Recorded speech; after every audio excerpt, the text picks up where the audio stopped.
जे काय सांगितलं ते ऐकूया. मग श्रीकृष्ण म्हणे, पार्था ते आता प्राप्ताचे चिन्ह पुरते सांगेन तुझं निरुते चित्त देई. आता प्राप्त पुरुषाचं लक्षण काय, तो वागला कसा आहे सगळं सांगितलं, बोलतो कसा योगयुक्त सांगितलं.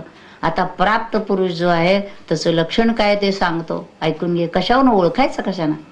हा जो ह्याचा बोध आहे, अलिप्त आहे, कर्माचा कर्तृत्व नाही, सामान्य माणसाला कळत नाही त्याची स्थिती. सामान्य माणसाला कळेल असं लक्षण काय सांगणार? वरवर कळलं पाहिजे ना सामान्य माणसाला देखील की हा प्राप्त पुरुष आहे म्हणून. मग त्या प्राप्ताचे चिन्ह सांगतो काय, युक्त कर्मफलम त्यक्त्वा शांतीम आपनोति नैष्ठिकीम अयुक्त कामकारेण फले सक्तो निबध्यते. हा युक्त पुरुष कसा असतो पहा, कर्मफलम त्यक्त्वा, कर्मफळ टाकलेलं असतं त्याने, कर्म टाकलेलं नसतं, कर्माचं फळ टाकलेलं असतं. आणि शांती आपनोती, त्याला शांती प्राप्त म्हणते. नैष्ठिकीम शांती, असा जो युक्त पुरुष असेल, कर्मफळ टाकलेला, त्याला शांती प्राप्त होते. आणि अयुक्त हा असा जो कोणी नाही, त्याला कामकारेण, नाना प्रकारच्या इच्छा असतात म्हणून फले सक्तो, फळामध्ये आसक्त होऊन निबद्धते, त्यात बांधला जातो. म्हणजे एक कसा असतो, ज्ञानेश्वर महाराजांचे वैशिष्ट्य आहे, गीतेचंही आहे की चांगलं जेव्हा सांगतात तेव्हा लगेच दुसरेही सांगतात. विरोधा लक्षात आलं पाहिजे. तसं इथे पुन्हा केलंय त्यांनी. आता हा योगी कसा असतो पहा, तरी आत्मयोगे आथिला, आत्मज्ञान झाल्यामुळे संपन्न झालेला, आथिला वैभव आहे मोठं. आत्मज्ञान प्राप्त होणं हे वैभव आहे, ही संपत्ती ज्याला प्राप्त झाली, आत्मसुख ज्याला मिळालं. आणि काय झालं, त्यामुळे जो कर्मफळाशी विटला. कर्मफळ काय देणार? ज्याला आपण कर्मफळाची अपेक्षा म्हणतो, ते जे फळ मिळतं, मान पैसा मोठेपणा सत्ता, सगळं नाशवंत आहे. हे ज्याला कळलेलं आहे तो कर्मफळाची अपेक्षा करेल का कधी? त्यामुळे कर्मफळ नको असं नव्हे, विटला हे नकोच, उलट मला हे माझ्या आडी, माझ्या अनुसंधानाच्या. म्हणून कर्मफळाशी विटला तो असा जो आहे तो घर रिघो निवरिला शांती जगी. त्याच्या ठिकाणी शांती त्याला घरी येऊन माळ घालते. तो शांती शोधायला बाहेर पडत नाही. काय केलं असता शांती मिळेल, कुठं मिळेल, कुठे नाही. त्याचं कारण आत्मयोग, त्याला आत्मज्ञान झालेलं आहे, कर्मफळाला विटलेलं आहे. बस आपल्या आनंदामध्ये शांत झालेला आहे. येरू जे दुसरे कर्मबंधे, कर्माच्या बंधात सापडल्यामुळे अभिलाषाची गाठी, नाना प्रकारच्या अभिलाषा, काही काही पाहिजे पाहिजे असं असतं. कळासाला खुंटी फळभोगाच्या, तो फळभोगाच्या खुंटीला पक्का बांधला जातो. कशामुळे? फळाची अपेक्षा केलेली आहे, कर्माचा बंध लागलेला आहे, आणि त्यामुळे त्याची स्थिती ही आहे आणि योगयुक्ताची स्थिती दुसरी आहे. एक शांती आहे, दुसरा अखंड अशांत आहे. सगळं मिळालं तरी तो अशांतच आहे, कारण फळाची अभिलाषा आहे. 13व्या श्लोकात म्हणतात, त्याचंच आहे वर्णन पुन्हा. सर्व कर्माणि मनसा संन्यसास्ते सुखम वशी नवद्वारे पुरे देही नैव कुर्वन न कारयन. आता कसा आहे, सर्व कर्माणि मनसा संन्यस्य, देहाने कर्म टाकलेली नाही आहेत, पण मनाने कर्म टाकलेली आहेत. म्हणजे कर्म करत असताना मनाने त्यापासून अलिप्त आहे. संन्यासास्ते सुखम वशी, इंद्रिय ताब्यात आलेली आहे, जितेंद्रिय झालेला आहे. आणि म्हणून तो नवद्वार असलेल्या देहात राहत असला तरी नैव कुर्वन न कारयन, तो काही करीतही नाही आणि करवीतही नाही. याचा अर्थ सर्व कर्म जरी घडत असली तरी मनसा त्याचा त्याग केलेला असल्यामुळे मी हे करणार आहे किंवा कुणाकडून करवून घेणार आहे असं काहीही त्याच्या मनात नसतं. त्याचा स्पर्शच त्याला होत नाही. आता ह्याच्यातल्या 2 वेळा ज्ञानेश्वरांनी मी सांगितल्यात, अतिशय छान आहेत. जैसा फळाचे हवे तैसे कर्म करी आघवे. कर्म कशा तऱ्हेनं करतो?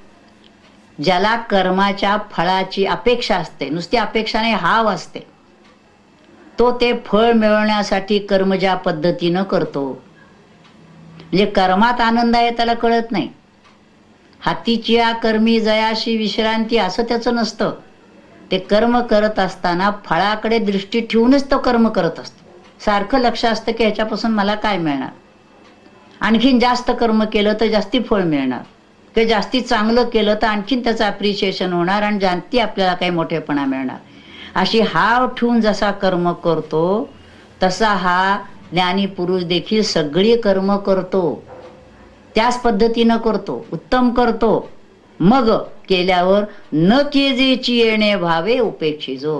कर्म करून झालं, संपलं, जणू आपण केलंय का नाही केलंय त्याची उपेक्षा. उपेक्षा याचा अर्थ लक्षच नाही त्याचं, कारण फळाकडे दृष्टीच नाही आहे. पण फळाकडे दृष्टी नाही म्हणून कर्मामध्ये चुकारपणा, कसं तरी कर्म करणं असं नाही. कर्म उत्तमच करतो, परंतु फळाची अपेक्षा नसल्यामुळे कर्म झालं की अलिप्त उदासीन राहतो. मग न कीजेची येणे भावे उपेक्षिजो. असा जो आहे त्याचं वैभव काय बघ, ऐहिक वैभव नाहीये, एक वेगळं वैभव आहे, पारमार्थिक वैभव आहे, आत्मिक वैभव आहे, जे सामान्य माणसाला कधी मिळत नाही. काय वैभव आहे बरं? तो जयाकडे वासूप आहे, ज्या ठिकाणी त्याची दृष्टी जाते तेव्हा ती सुखाची सृष्टी होय. तो जिथं पाहेल तिथं सुखच सुख, ज्याच्याकडे पाहेल त्याला सुख, ज्या वातावरणात तो जाईल तिथं सुखच सुख पसरवत असतो. म्हणून तो ज्याकडे वासूप आहे तेव्हा ती सुखाची सृष्टी होय. तो म्हणे ते थर आहे महाबोधू. हा महाबोध, हे ज्ञान, त्याला जर वाटलं की या व्यक्तीच्या ठिकाणी हा बोध राहावा तर तो राहतो. अर्थात हा ज्ञानी पुरुष असल्यामुळे कुणाच्याही बाबतीत असं म्हणत नाही, पण त्याची जशी इच्छा असेल तसं घडत असतं. एवढं सामर्थ्य त्याला प्राप्त झालेलं असतं. तो म्हणे ते थर आहे महाबोधू. नवद्वारे देही तो असं तुची परी नाही. या नवद्वाराच्या देहात तो आहे पण नाही, असून नसल्यासारखा आहे. सामान्य मनुष्य कसा असला की त्याचं अस्तित्व सगळ्यांना दाखवत असतो, नाना प्रकारे सर्वांचं लक्ष वेधून घेऊन मी कोणीतरी आहे असं त्याला दाखवत असतो. आणि हा जो पुरुष असतो तो असं तुची परी नाही, आहे आणि नाही, पाहतो आणि पाहत नाही, करतो आणि करत नाही. करू तुची न करी, तो करतो आणि काही करत नाही. का बरं? फलत्यागी. कोणत्याही फळाची अपेक्षा नसल्यामुळे लोकांच्या नजरेला आलं पाहिजे इतकं काम यांनी केलेलं आहे असं काही नसतं. कारण समजा आलेलं नजर, त्याला काय पाहिजे त्याच्यापासून? काहीच नकोय. कर्म केलं आनंद, आपल्या वाट्याला आलेलं कर्म करायचंय, तिथं थांबायचं, असं आहे. तसाच पुढचं जे आहे तर आता पुढचं जे वर्णन 14व्या श्लोकापासून येत आहे, 14-15 या 2 श्लोकामध्ये प्रभू सर्वेश्वर जो आहे त्याचं वर्णन ह्याच्यामध्ये केलेलं आहे. जे ह्या ज्ञानी पुरुषाचं वर्णन आणि हा जो सर्वेश्वर प्रभू त्याचं वर्णन हे आपण जर बारकाईनं पाहिलं तर आपल्या लक्षात येतील की दोन्ही जवळजवळ एकाच बोधावर येतात. म्हणून हे पहा, जैसा का सर्वेश्वरू म्हणून जैसा असं म्हणताना ते मी तैसा तो ज्ञानी असंच त्यांना म्हणायचं. हा सर्वेश्वरू कसा आहे? पाहिजे सर्वेश्वराला पाहिले तो निर्व्यापारू. हा सर्वेश्वर प्रभू जो आहे तो पाहिलं तर निर्व्यापार, तो काहीच करत नाहीये, काही करतो असं दिसतही नाहीये. परी तो चिरची विस्तारू त्रिभुवनाचा, तो काही करत नाही असं दिसतं, पण सगळ्या त्रिभुवनाचा विस्तार जो आहे तो त्यांनीच रचलेला आहे, त्याच्यामुळेच हे विश्व निर्माण झालेलं आहे. आणि करता ऐसे म्हणिपे तरी कवणे कर्मी न शिंपे. त्याला करताय असं म्हणावं तर कुठल्या कर्मात प्रत्यक्ष त्याचं अस्तित्व लक्षात येत नाही. जे हातू पावो न लिंपे उदास वृत्तीचा, जसा अलिप्त मनुष्य असतो ना, तो अनेक गोष्टी केल्या तरी त्याच्यात कुठे आहे असं दिसत नाही. तसं अनेक गोष्टी या विश्वात घडत असलेल्या जरी दिसल्या त्रिभुवनामध्ये, तरी त्याच्यामध्ये कुठं तो कर्म करतो आहे असं आपल्याला दाखवता येत नाही. आणखी काय होतं? योग निद्रा तरी न मोडे. भगवंत योग निद्रेत आहे, त्यांची निद्रा मोडलेली नाही, ते आपल्या ठिकाणी आहेत. अकर्तेपणा सळू न पडे, काही न करणं, अकर्ता हे जे त्याचं लक्षण सांगितलेलं आहे त्यालाही धक्का लागत नाही. कर्म होत आहेत पण अकर्तेपणा त्याचा मोडत नाहीये. परी महाभूतांचे दळवाडे उभारी भले, काहीही करत नाहीये पण पंच महाभूतांचं हे एवढं दळवाड उभं केलेलं आहे, एवढं विश्व निर्माण केलेलं आहे. तो काहीच करत नाही, करताना दिसत नाही, परंतु हे विश्वमाता केवढं मोठं पंचमहाभूतांचं निर्माण झालेलं आहे. जगाच्या जीवी आहे परी कवणाचा काही नव्हे. प्रत्येकाच्या अंतःकरणात तोच बसलेला आहे, पण त्याचा कुणाशी संबंध नाही. आत्मरूपाने आहे तो. आत्मा परमेश्वराचाच अंश आहे. प्रत्येकाच्या देहामध्ये तो आहे, पण त्याचा त्या देहाशी काही संबंध नाही. हे कळायला अवघड आहे, अनुभवाच्या गोष्टी आहेत, पण निदान शब्दाने समजून घ्यावा की प्रत्येकात तो आहे, पण त्याचा कुणाशी संबंध नाही. कवणाचा काही नोय, जगची हे होय जाये, तो शुद्धीही नेणे. जगामध्ये काय हे घडताय ते घडताय असं काही घडत असलं त्याचा त्याच्याशी काही संबंध नाही. म्हणून आहे म्हणायचा का नाही म्हणायचा. आहे म्हणावा तर नाही आणि नाही म्हणावा तर आहे.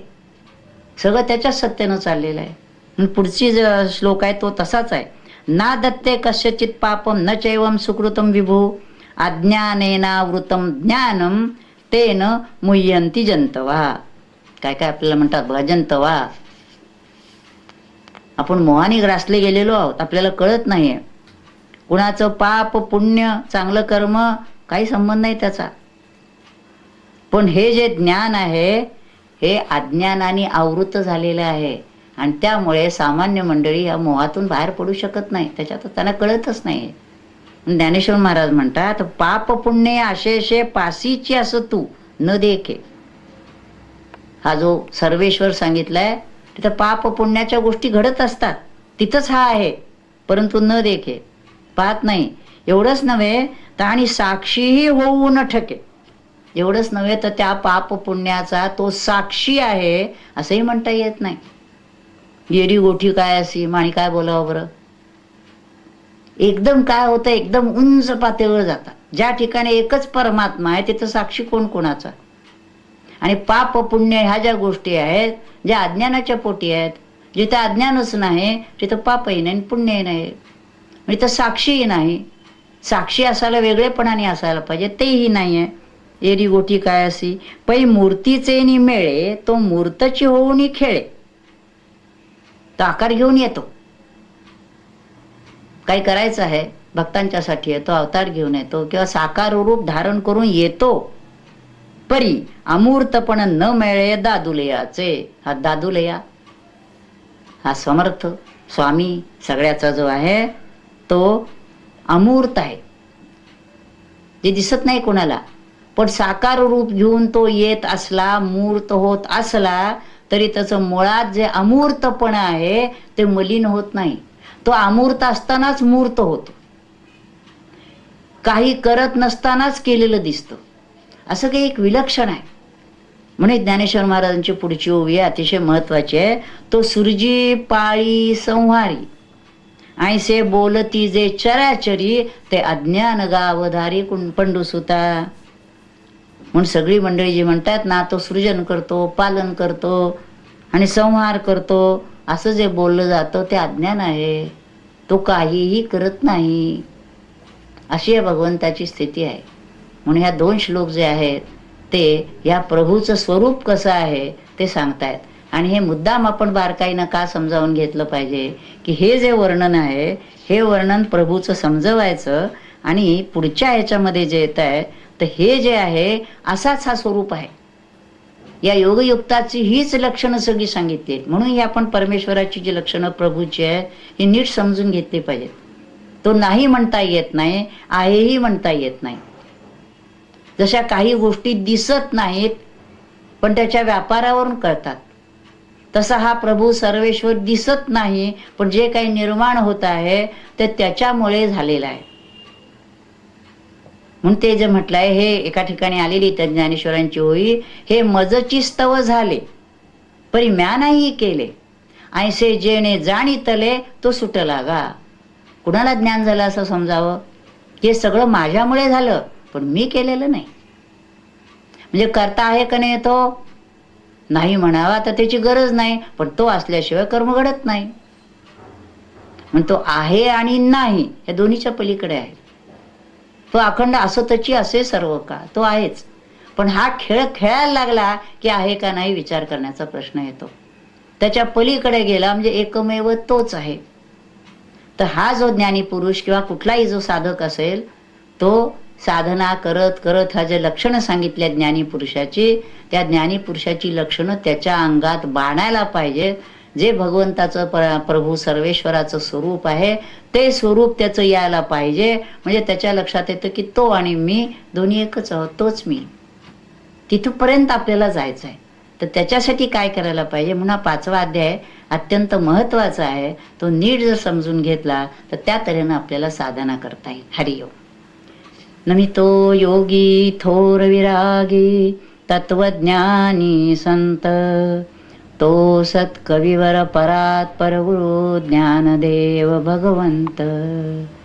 ओ